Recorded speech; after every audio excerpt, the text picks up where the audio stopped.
You're listening to Jana, and I'm here with a traditional tale from Russia, from the time of the Tsars. They were the kings or emperors of Russia. The story involves a magical bird that appears in quite a few Russian tales. This is a firebird with feathers that shine at night. There's also another animal associated with Russia, a grey wolf. But before we start, I'd just like to dedicate this story to Daniel, Ava, Julian and Ian, who kindly support Story Nori. The Firebird and the Grey Wolf.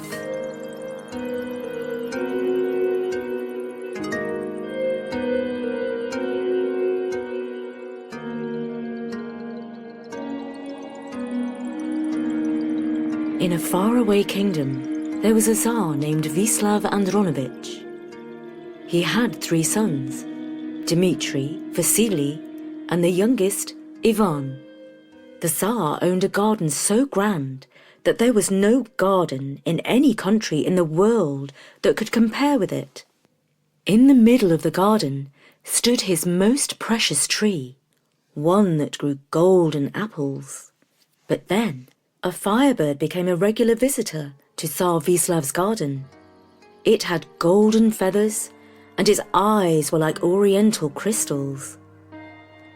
This magical bird flew to the garden every night and sat on Tsar Vislav's favourite apple tree. It sat for a while, lighting up the garden with a golden glow, before nibbling at some apples. The firebird then plucked a particularly large one, gripped it tightly in its talons, and flew away.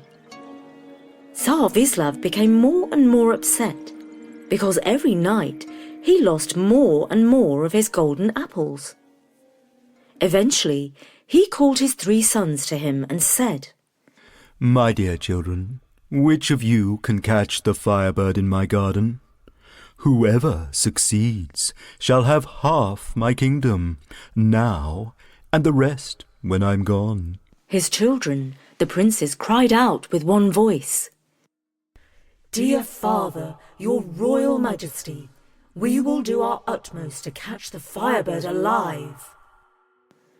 On the first night, Prince Dmitri went to keep watch in the garden and sat under the apple tree from which the firebird was picking apples. Unfortunately, he fell asleep and did not hear how the magical bird flew in and picked a great many apples. In the morning, Tsar Vislav Andronovich called his son Dmitri to him. "Well, my dear son, have you seen the firebird or not?" Dmitri answered, "No, my dear Lord Father. She did not fly in last night." The next night, Prince Vasily went into the garden to watch for the firebird. He sat under the same apple tree and, after sitting for an hour or 2, fell soundly asleep.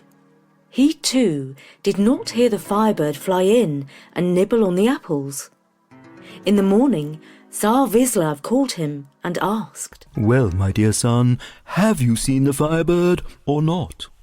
"Dear Sir Father, she did not fly in last night." On the 3rd night, Prince Ivan went into the garden to keep watch and sat under the same apple tree. He sat there for an hour, then another, and then another. Suddenly, the whole garden lit up, as if by a great star. The firebird flew in, sat on the apple tree, and began to pluck the apples. Ivan crept up to it so skillfully that he grabbed it by the tail. However, he wasn't able to hold on to it. The firebird broke free and flew away. Ivan was left with only one feather from the tail in his hand. In the morning, as soon as Tsar Vislav awoke from his sleep, Ivan gave him a feather from the firebird. Tsar Vislav was very happy that his youngest son managed to get at least one feather from the firebird.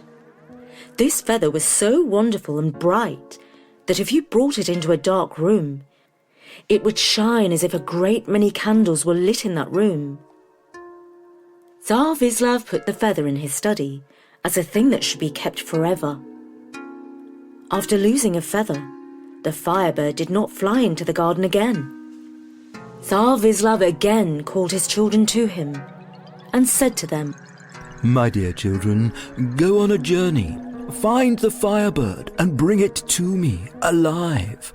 And as I promised before, the one who brings the Firebird to me will receive half my kingdom.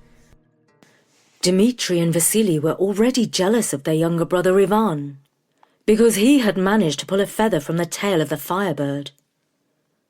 They took a blessing from their father and went off together to find the magical bird.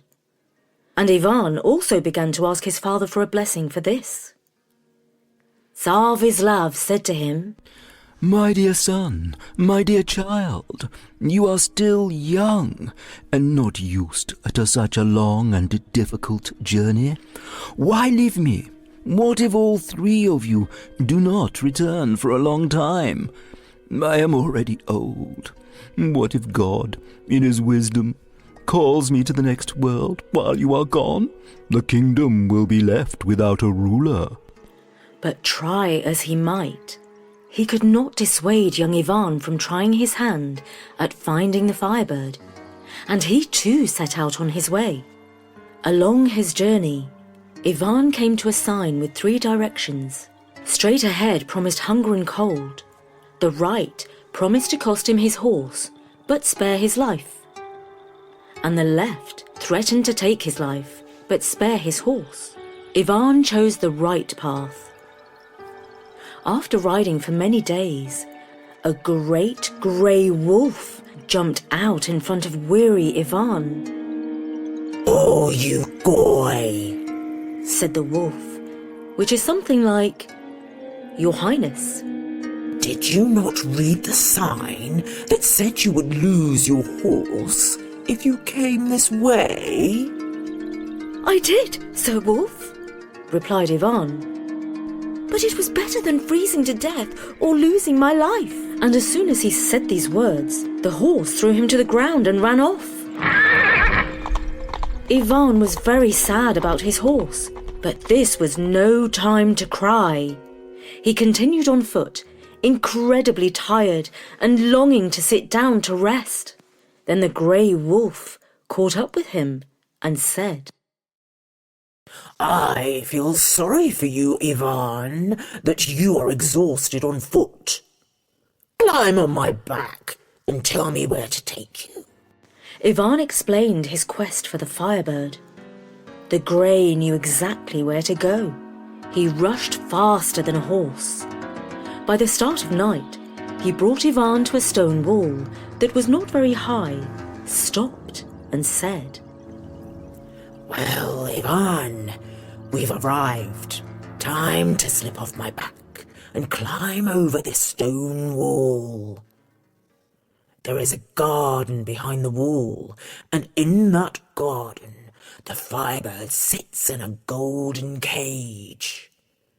You take the Firebird, but do not touch the golden cage.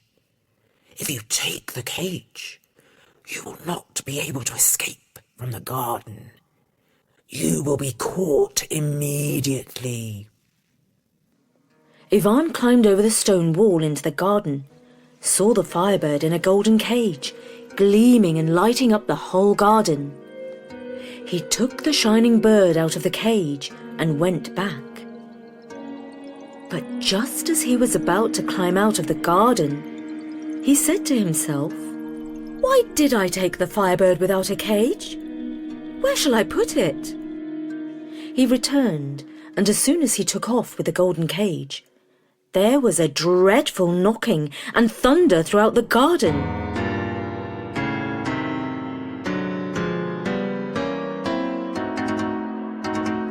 The guards immediately woke up, ran into the garden, and caught Ivan with the Firebird. They brought him to their king, whose name was Dolmat. King Dolmat became very angry with Ivan and shouted at him in a loud and angry voice. "Aren't you ashamed of yourself, young man? Where are you from? And who is your father?" Ivan said to him, I am from the kingdom of Vislav. and my name is Ivan. The Tsar is my father. Your Firebird flew into our garden every night and plucked golden apples from my father's favourite apple tree. For this reason, my father sent me to find the Firebird and bring it to him." Well, you've gone the wrong way about it, but I shall give you a chance, if you'll do me a favour. Go to the thrice 9 lands and fetch me a golden-maned horse from Tsar Afron. If you do this, I will forgive you and give you the Firebird with great honour. But if you fail to do this favour, then I will let all the world know you are a dishonest thief." Ivan left King Dolmat in great shame, promising to fetch the golden-maned horse.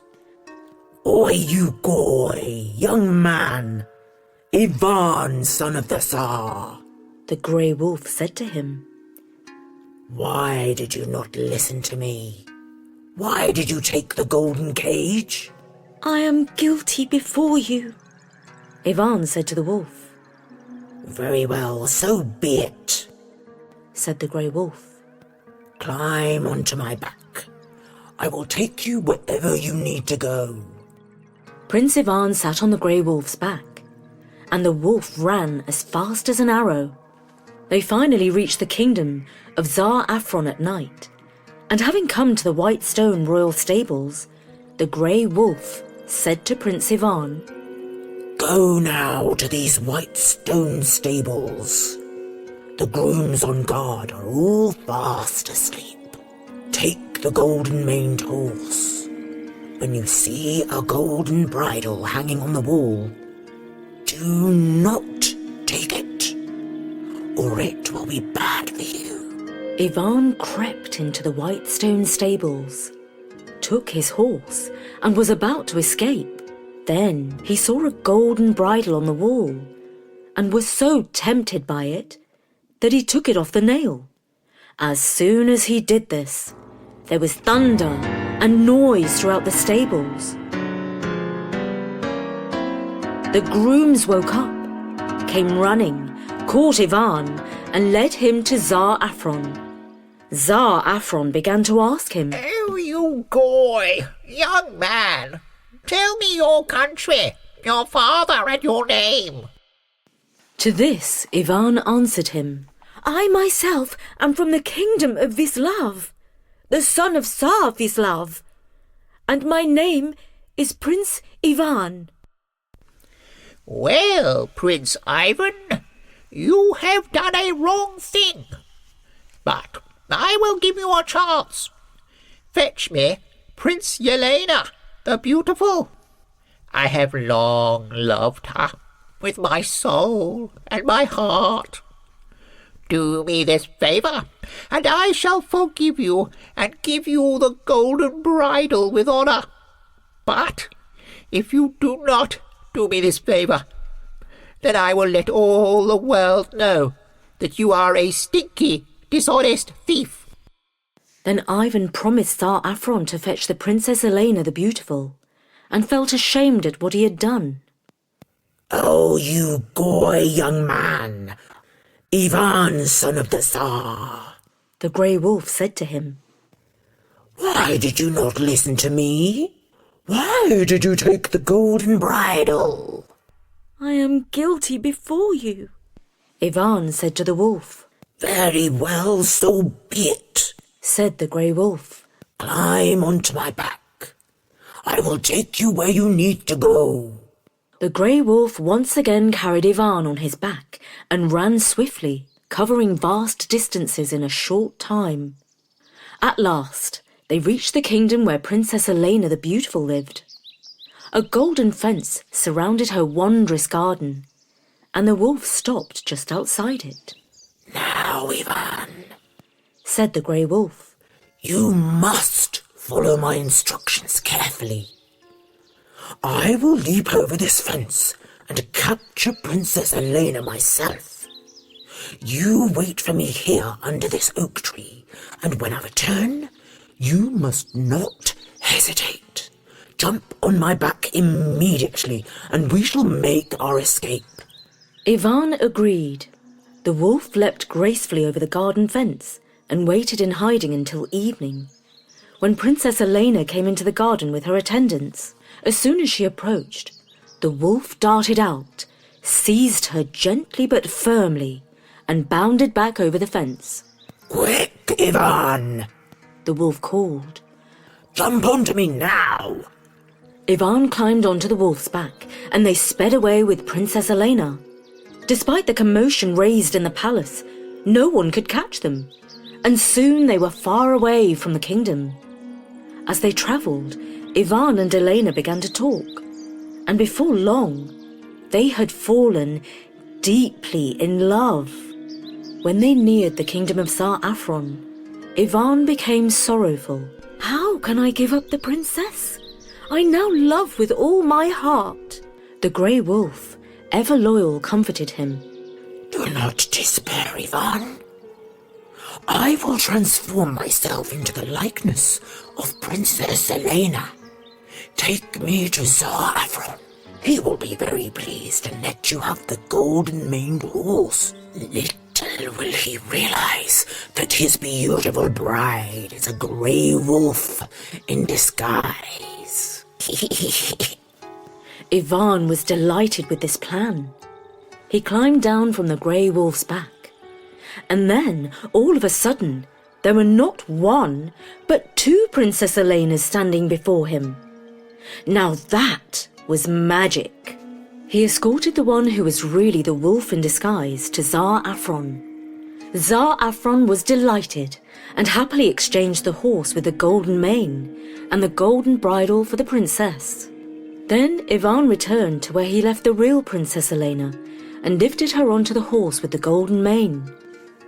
They travelled to the court of King Dolmat, who happily exchanged the Firebird for the horse, and at last they set off for home.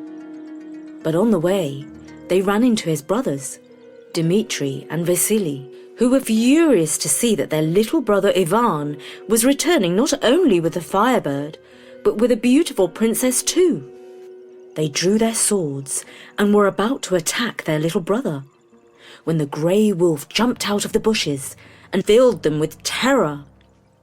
They galloped away on their horses as fast as they could and did not dare return for a very long time. So Ivan, without his brothers, came to his father the Tsar and presented him with the Firebird. His father was overjoyed to see him, though worried about his other sons. Ivan and Princess Elena the Beautiful were married and eventually became Tsar and Tsarina of the kingdom and lived happily ever after, while the Firebird lit up the garden at night with a golden light and only ate the apples that it was given. And as for the grey wolf, he lived in the gatehouse of the palace with his wife and cubs, making sure that no thieves or bad people ever entered the grounds again. And that was the tale of the Firebird and the grey wolf from Russia.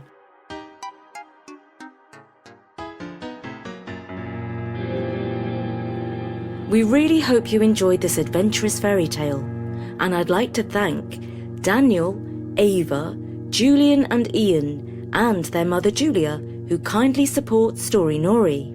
From me, Jana, see you next time!